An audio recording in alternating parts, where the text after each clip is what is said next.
Nagpapabata din ba yung lola mo? Katulad nito, nagpapakulay siya sa akin ng itim pero ang buhok niya ay puti-puti na. Ayaw niya daw maging matanda pero matanda na siya. Gusto pa rin niya maging bata kaya kukulayin natin ng itim yung matanda. Yung lola sa tuhod ni Haven. Ayan. Hinalo-halo ko muna, minix-mix ko muna yung mga kailangan i-mix. Then ating i-apply na sa kanyang buhok. At pag natuyo na to, pwede na itong banlawan. At paniguradong pagkit ang pandikit. Pagkit ang ating itim kinulay sa buhok niya na itim. Okay? Hinalo-halo muna natin. Medyo tulog kasi si Haven kaya nakulayan ko siya ng buhok.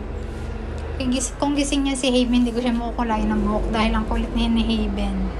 Ayan, in-apply na nga natin.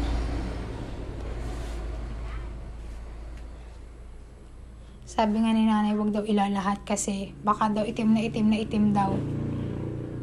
Kaya konting apply lang sa buhok niya. Pag-aasyahin natin yung ating hinalo sa buhok niya. May natira pa yan mga kalahati. Gagamitin daw ni mama kasi gusto rin daw ni mama ang pabata. Talaga namang ang mga matanda. Nagpapaganto rin ba yung mga magulang nyo sa inyo? Nagpapa-apply din po ba sila sa inyo ng mga pangkulay? Like tina, pampaitim ng buhok, o kay may mga kulay na pang tina. Parang gusto ko nga magkulay ng buhok. Kaso, gusto ko ng ash gray. Kaso, kailangan pa yun i-bleach. Ang daming eme-eme. Kaya, balo ko na lang magputo ng buhok. Kasi nahahabaan ako sa buhok ko. Sa ibang araw, buhok ko naman ang ating puputulin. Kasi, kapag mahaba ang buhok ko, para akong mas payat tignan. Kaya kailangan natin putulin ang buhok ko, bawasan natin. Kasi parang yung taba ko, napunta sa buhok ko. Ganon. Pero hindi naman ganun kataba yung buhok ko. Kung tignan nyo, parang nalalagas yung buhok ko.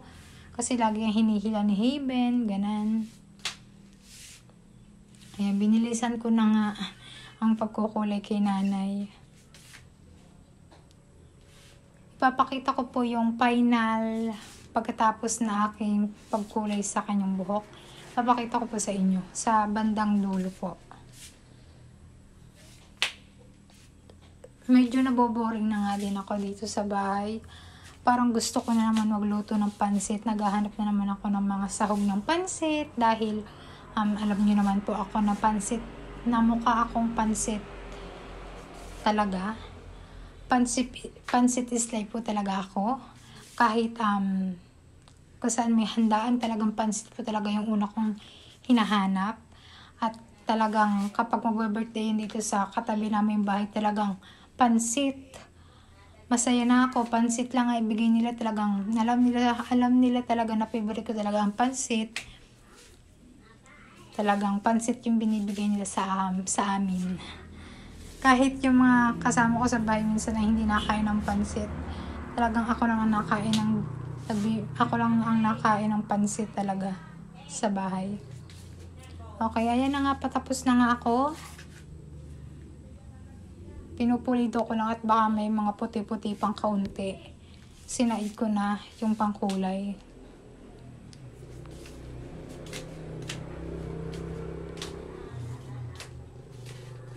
At ayan na po, tignan nyo po.